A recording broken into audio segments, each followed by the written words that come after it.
గోవింద గోవింద గోవింద గోవింద.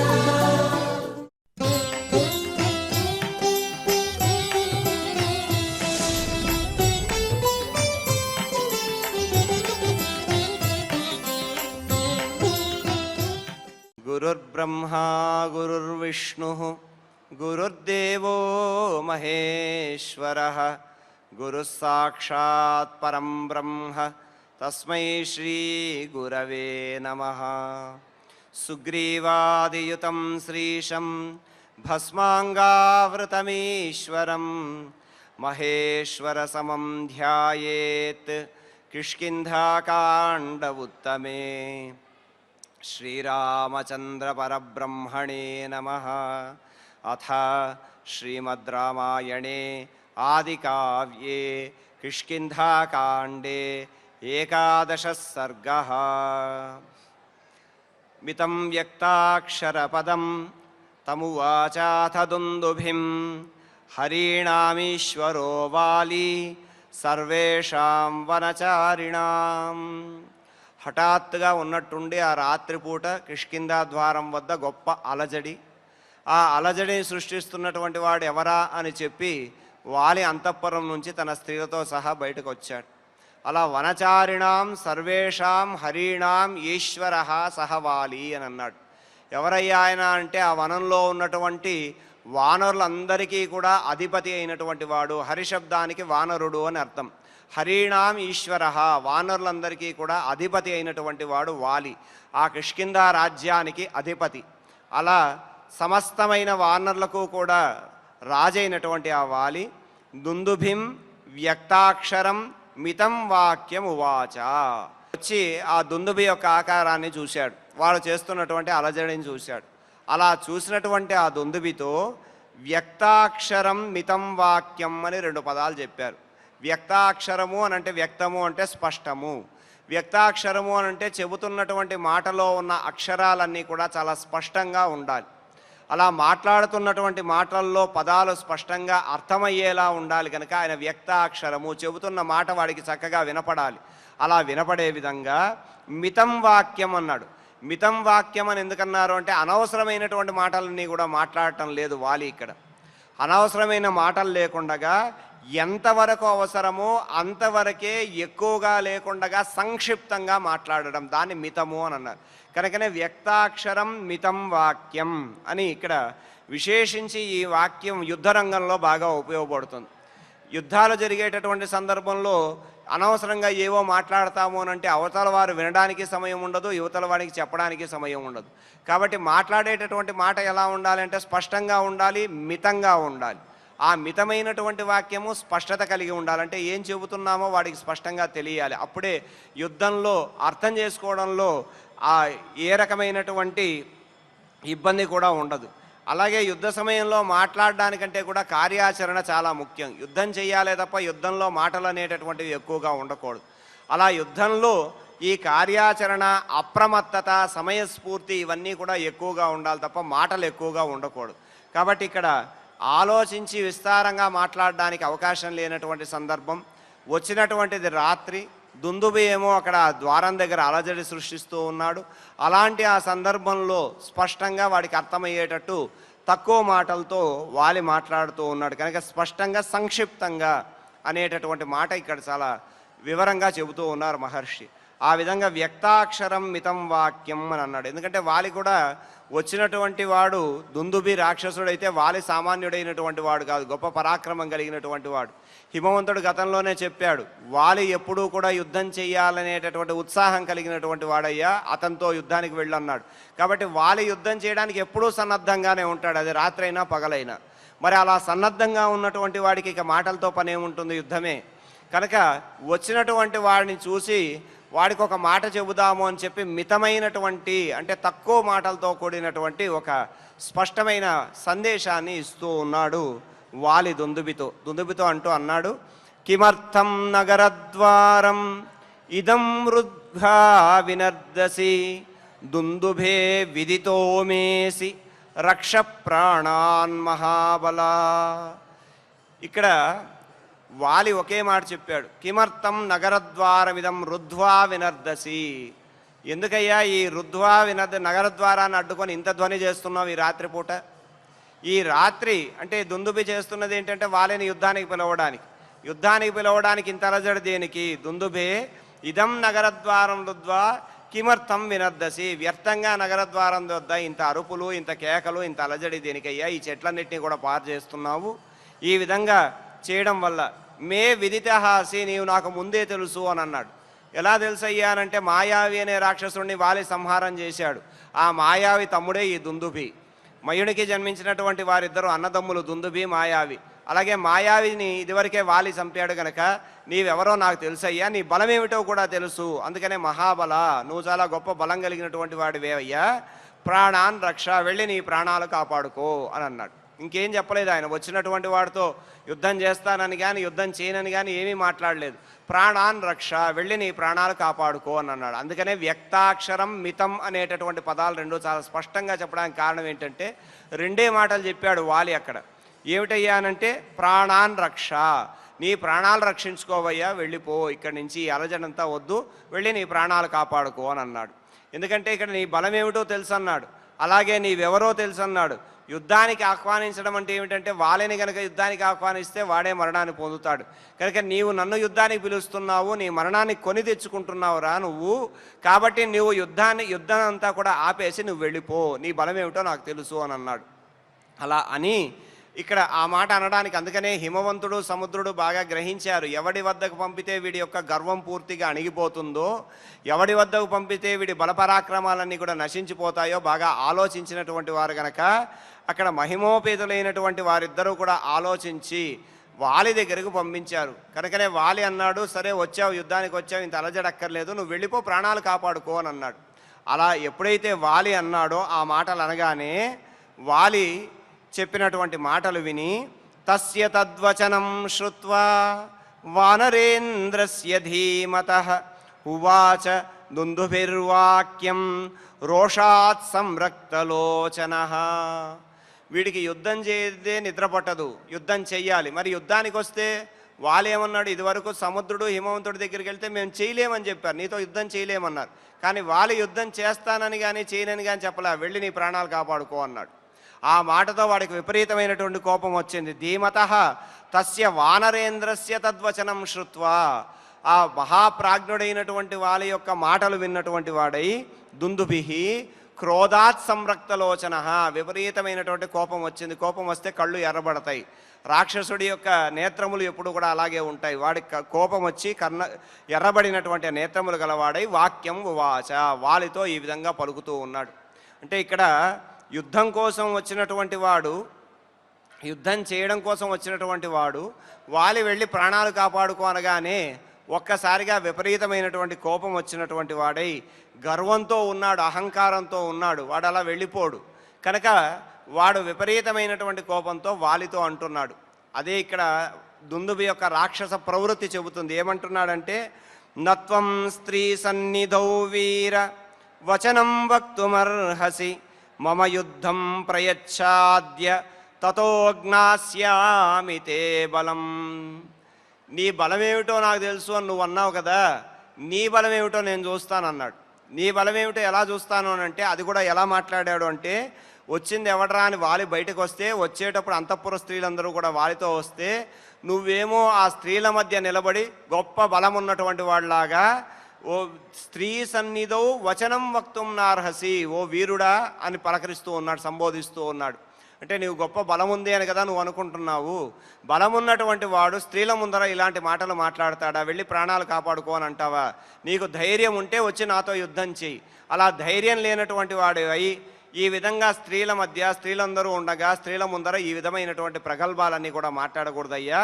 అద్య మమ యుద్ధం ప్రయచ్చ, ఈరోజు నువ్వు నాతో యుద్ధం చేయవలసిందే, నాకు యుద్ధాన్ని ఇవ్వు అని అన్నాడు. తతః తే బలం జ్ఞాస్యామి, అది కూడా ఏమన్నాడు, నువ్వు యుద్ధానికి రా, అప్పుడు నీ బలమేమిటో చూస్తా, అంతే తప్ప నువ్వు వెళ్ళిపో, నువ్వు ప్రాణాలు కాపాడుకుంటే నేను వెళ్ళిపోలేను. కాబట్టి యుద్ధానికి రమ్మని పిలుస్తూ ఉంటే యుద్ధం చేయకుండా నా ప్రాణాలు కాపాడుకుంటే ఎలాగయ్యా? నువ్వు ఆ ఆడవాళ్ళ దగ్గర ఉండి ఈ విధమైనటువంటి మాటలు మాట్లాడడం కాదు, గొప్ప బలవంతుడు అని, నాతో వచ్చి యుద్ధం చేయి, నీ బలమేమిటో తెలుస్తుంది అని అన్నాడు. అలా అని, ఎందుకంటే యుద్ధంలో మాటలు ప్రధానం కాదు అని మనం చెప్పుకున్నాం. శౌర్యము పరాక్రమము చూపించుకోవాలి. ఇక్కడ వాలి యుద్ధం చేయలేనటువంటి సామర్థ్యం కలిగినటువంటి వాడు కాదు, యుద్ధం చేస్తాడు. కానీ నువ్వు నీ ప్రాణాలు కాపాడుకోరా, అనవసరంగా చచ్చిపోతావని చెప్పి వాడికి ఒక అవకాశాన్ని ఇచ్చినటువంటి వాడిగా నీ ప్రాణాలు కాపాడుకోనంటే, వాడు మాటల్లో గొప్పలు చెప్పుకోవడం కాదు, ఆడవాళ్ళ ముందర నిలబడి నీకు ధైర్యం ఉంటే నాతో యుద్ధానికి రా అని అన్నాడు. అలా ఎప్పుడైతే అన్నాడో వాలి మళ్ళొకసారి అవకాశాన్ని ఇస్తున్నటువంటి వాడిగా తిరిగి వాడు అక్కడ దుందుబి అంటూ ఉన్నాడు. వాలికి వాడు అవకాశం ఇస్తున్నట్టుగా చెబుతున్నాడు. అథవా ధారయిష్యామి క్రోధమద్య నిశామిమాం గృహ్యతాముదయస్వైరం కామభోగేషు వానరా. అంటే యుద్ధానికి రమ్మని పిలిస్తే నువ్వు వెళ్ళి ప్రాణాలు కాపాడుకో అన్నావు కదా, అలా నీ అంతఃపుర స్త్రీల ముందర నిలబడుకొని నా ప్రాణాలు కాపాడుకో అని చెప్పడం కాదు. నీకు ధైర్యం ఉంటే యుద్ధానికి రా. ఒకవేళ నువ్వు భయపడుతున్నావేమో, ఇప్పుడు ఈ రాత్రి వీడితో యుద్ధం చేస్తే నేను ఓడిపోతాను అని అనుకుంటున్నావేమో, కాబట్టి ఒక పని చెయ్యి, నీకు ఈ రాత్రి సమయం ఇస్తున్నాను, వెళ్ళి రేపు ఉదయం యుద్ధానికి రా అన్నాడు దుందుబి.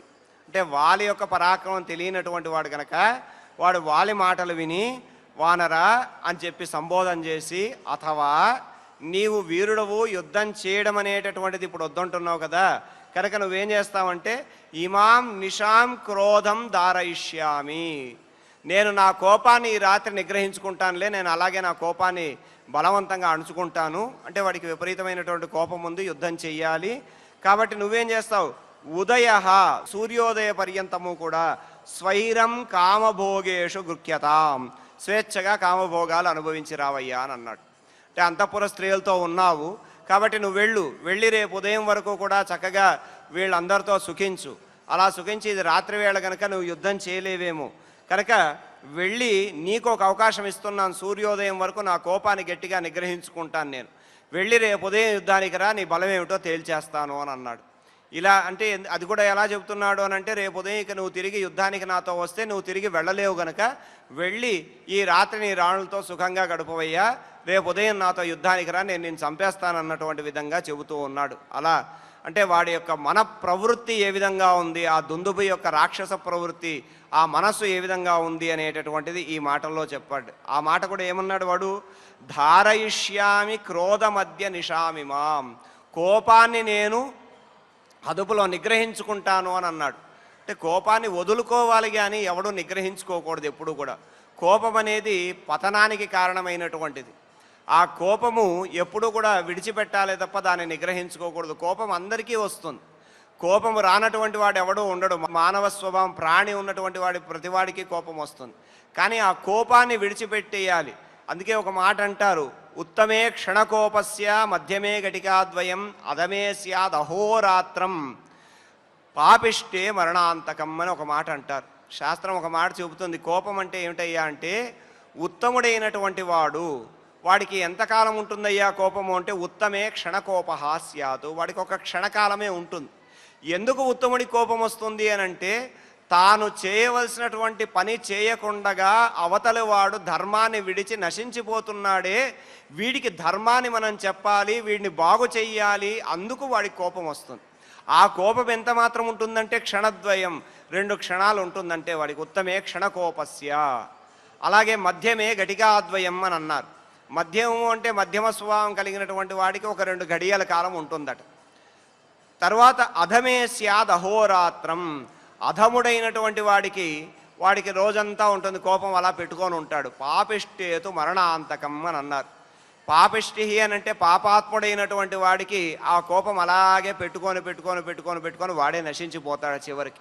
కనుక కోపం అనేటటువంటి దాన్ని ఎప్పుడు విడిచిపెట్టాలి తప్ప దాన్ని నిగ్రహించుకోకూడదు. కోపం కూడా చాలా విలువైనది, ఎప్పుడు పడితే అప్పుడు ఆ కోపాన్ని ప్రదర్శించకూడదు. ఆ కోపాన్ని ప్రదర్శించేటటువంటి సందర్భము, సమయము, తీరు అది ఒకడిని ఉద్ధరించడానికి ఉపయోగపడాలి తప్ప ఒకడిని నశింపజేయడానికి ఉపయోగపడకూడదు. కనుక కోపాన్ని కూడా చాలా జాగ్రత్తగా వాడాలి తప్ప, నాకు కోపం వస్తుంది, నాకు కోపం వస్తే ఏమవుతుందో తెలుసా, ఇలాంటివి మాట్లాడకూడదు. కోపాన్ని ఎప్పుడు కూడా విడిచిపెట్టాలి తప్ప నిగ్రహంలో ఉండకూడదు. అందుకనే ఆ కోపాన్ని క్రోధోహి శత్రు ప్రథమో నరాణం, తన కోపమే తన శత్రువు అని అన్నారు. ఆ కోపం వల్ల ఎవడు నశిస్తాడరా అంటే ముందు వీడే నశిస్తాడు. ఒక ఇంటిని దహించాలి అని అంటే ఒక అగ్గిపుల్లను గీయాలి. ఆ అగ్గిపుల్ల ముందు దహింపబడితేనే ఆ ఇల్లు దహింపబడుతుంది. కనుక క్రోధం వచ్చినటువంటి వాడు కూడా ముందు తానే నశింపబడతాడు, అవతల వాడి కంటే కూడా ముందుగా. ఈ కోపం వల్ల ఏమవుతుంది అనంటే, శాస్త్రీయ పరంగా జరిగినటువంటి పరిశోధనల ద్వారా నిరూపితమైనటువంటిది ఏమిటి అనంటే, మనకు కోపం కలిగినప్పుడు మనలో ఉన్నటువంటి ఏ కణాలైతే మన శరీరాన్ని పోషిస్తూ ఉన్నాయో, ఏ కణాలు మనలో ఉన్నాయో అవే మనకు వ్యతిరేకంగా కూడా మారుతాయి. అంటే కోపము మనలో ఉన్నటువంటి భావాన్ని మనల్నే శత్రువులుగా తయారు చేస్తుంది. అందుకే తన కోపము తన శత్రువు అన్నటువంటి మాట. కనుక ఆ శత్రుత్వం, ఎందుకంటే క్రోధమూలమనర్థానాం క్రోధ పాపస్య కారణం క్రోధమూలే వినశ్యంతి సర్వే ధర్మా సనాతనాః. ఆ కోపం వచ్చింది అని అంటే ఎటువంటి పరిస్థితుల్లో ఉన్నామో ఆలోచించం, ఎక్కడున్నామో ఆలోచించం, ఏం మాట్లాడుతున్నామో ఆలోచించం, ఎవరితో మాట్లాడుతున్నామో ఆలోచించం. అలా కోపం వచ్చినప్పుడు వ్యవహారం ఎలా ఉంటుంది అని అంటే, క్రోధ మూలం అనర్థానం, సర్వ అనర్థాలకు కూడా మూలకంగా తయారవుతుంది, కారణంగా తయారవుతుంది. కనుక క్రోధాన్ని ఎప్పుడూ కూడా నిగ్రహించుకోకూడదు, క్రోధాన్ని విడిచిపెట్టాలి, కోపాన్ని విడిచిపెట్టాలి. ఎందుకంటే సమస్త పాప కారణాలకు కూడా కారణమైనటువంటిది కోపమే. వాడు చేసేటటువంటి ప్రతి దుర్మార్గపు పనికి కూడా కారణం ఏమిటయ్యా అంటే ఆ క్రోధం. ఆ క్రోధం వచ్చినప్పుడు వాడు ఏం చేస్తున్నాడనేటటువంటిది తెలియదు. గీతలో మనకు పరమాత్మ చెబుతాడు, క్రోధాద్భవతి సమ్మోహ సమ్మోహాత్ స్మృతి విభ్రమ స్మృతిభ్రంశాత్ బుద్ధినాశ స్మృతిభ్రంశాత్ బుద్ధినాశాత్ ప్రణశ్యతి అని అంటాడు. అంటే కోపం వల్ల ఏమవుతుంది అంటే, మొట్టమొదటి జరిగేది ఏమిటి అని అంటే, క్రోధాద్భవతి సమ్మోహ. మోహము అంటే ఎలాంటి స్థితిలో ఉన్నామో తెలియదు. సమ్మోహ స్మృతి విభ్రమ, బుద్ధి పనిచేయడం మానేస్తుంది. బుద్ధి పనిచేయడం మానేస్తే ఇక ఆలోచన అనేది లేకపోతే అనాలోచితమైన పనులు చాలా జరిగిపోతూ ఉంటాయి. కనుక ఆలోచన ఉండి మనం చేసేటటువంటి పనులు చేయాలి తప్ప అనాలోచితంగా ఏ పనులు కూడా చెయ్యకూడదు అని. అలా జరిగినప్పుడు స్మృతిభ్రంశాత్ బుద్ధినాశాత్ వినశ్యతి, వాడు నశిస్తాడు అని అంటారు.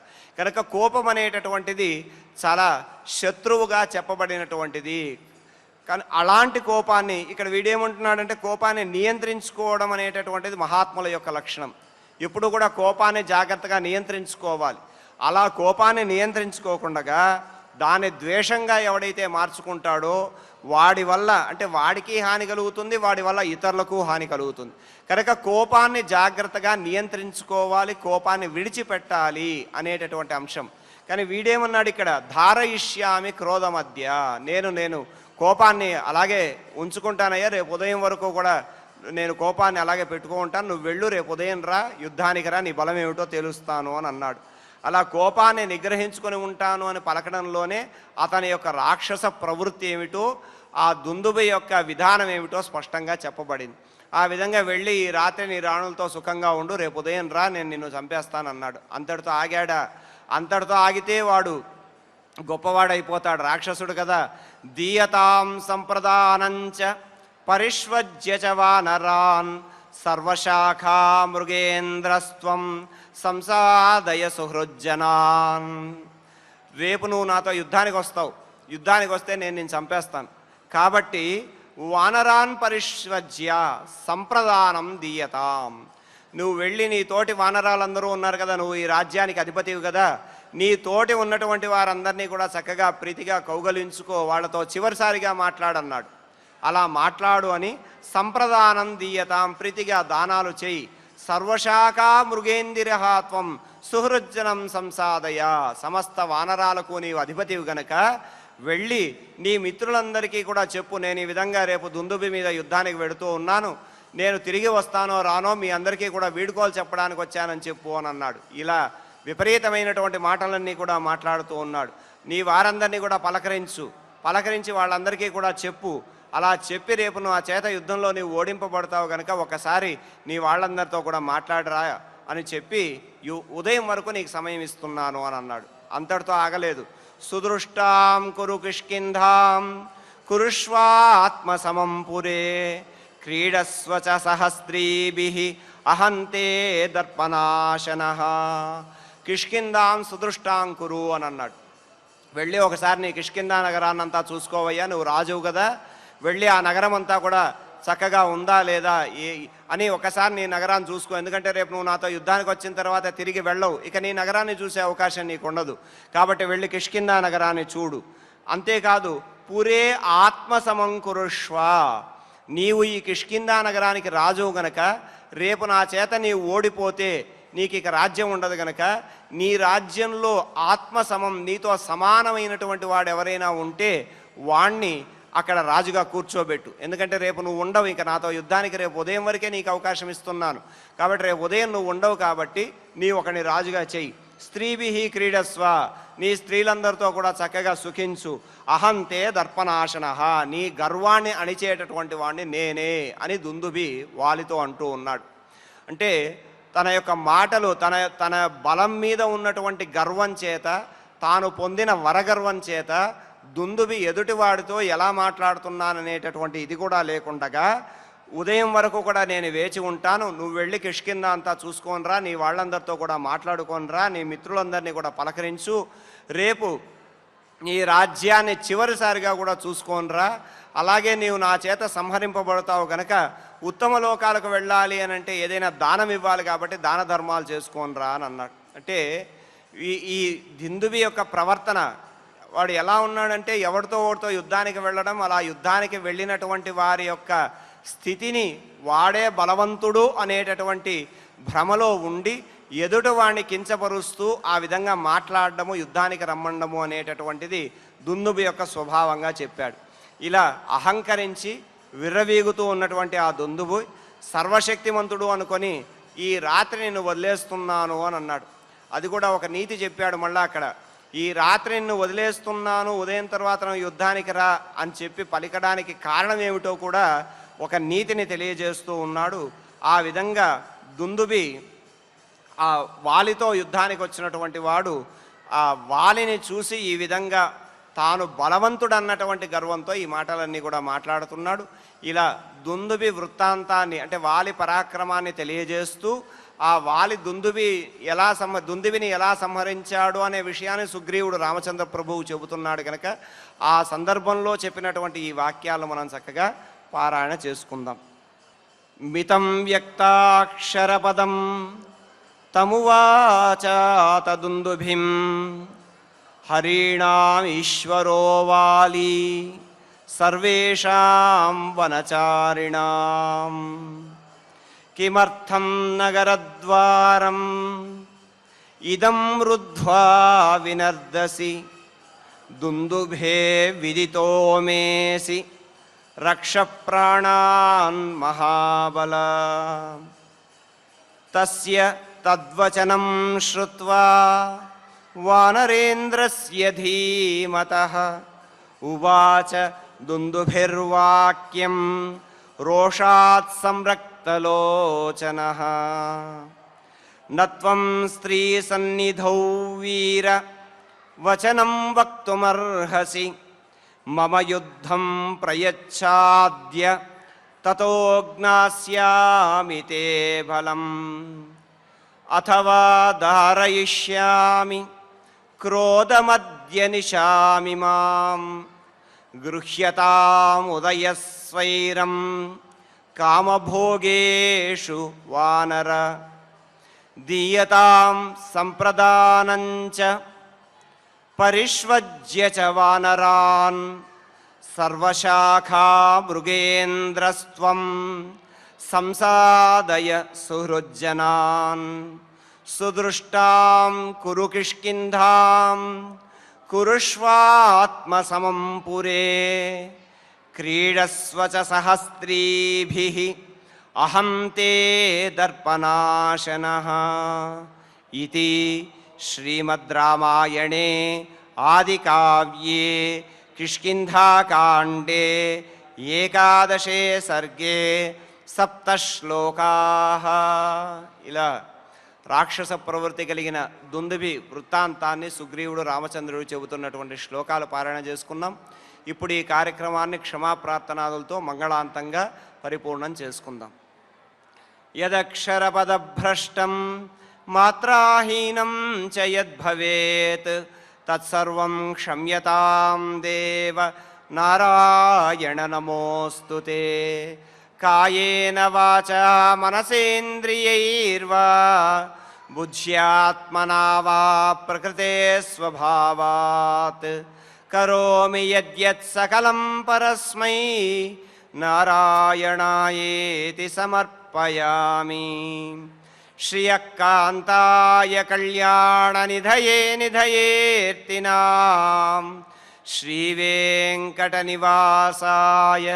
శ్రీనివాసాయ మంగళం.